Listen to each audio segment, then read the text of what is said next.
અમરેલી જિલ્લામાં 10 થી 12 દિવસ પહેલા ભરવાડ તેમજ દલિત વચ્ચેની એક ઘટનામાં એક દલિત વ્યક્તિનું મૃત્યુ થયું હતું।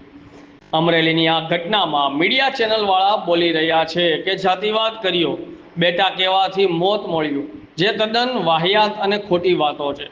સાચી હકીકત આ સીસીટીવીના પ્રૂફ સાથે જોઈ શકો છો। આ વિડીયોમાં પહેલા દલિત યુવાન દ્વારા દુકાન માલિકને ઉશ્કેરવામાં આવે છે। દલિત યુવાન દ્વારા પછી દુકાન માલિકને મારવામાં પણ આવે છે। દલિત યુવાનોના બીજા મિત્રો આવ્યા હતા। ધ્યાનથી વિડીયોમાં જુઓ। આ અમરેલીની એક સામાન્ય બોલાચાલીથી અત્યંત ગંભીર બનાવની હકીકત સામે લાવવી અત્યંત જરૂરી બની છે।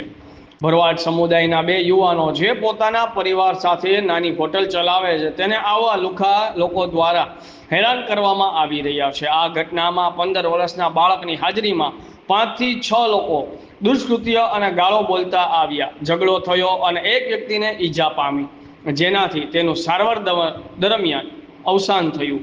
પરંતુ દુઃખની વાત એ છે કે આ ઘટનાને જાતિવાદનો રંગ આપી પછાત સમુદાયના વ્યક્તિ વિરુદ્ધ એટ્રોસિટીનો ખોટો કેસ દાખલ કરવામાં આવ્યો। એ વ્યક્તિએ પોતાનો અંગત બદલો લેવા માટે દુકાનદારની વિરુદ્ધ દલિત લોકોનો પ્રોક્સી તરીકે ઉપયોગ કરી ખોટી એટ્રોસિટીની ફરિયાદ નોંધાવી છે અને કામ કરવા માટે જ દુકાન પર જઈ ઉશ્કેરણી કરી યેનકેન પ્રકારે ઝઘડો કરવાનો પ્રયાસ કરવામાં આવ્યો।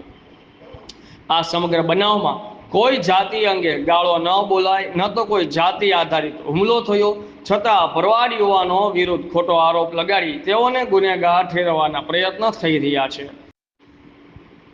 અમારા ઇન્કલાબ ન્યૂઝના માધ્યમથી અમરેલીના એસપી સાહેબને નમ્ર વિનંતી કે જે આ ઘટનાની ઝીણવટભરી તપાસ કરી યોગ્ય પગલાં ભરવા વિનંતી છે।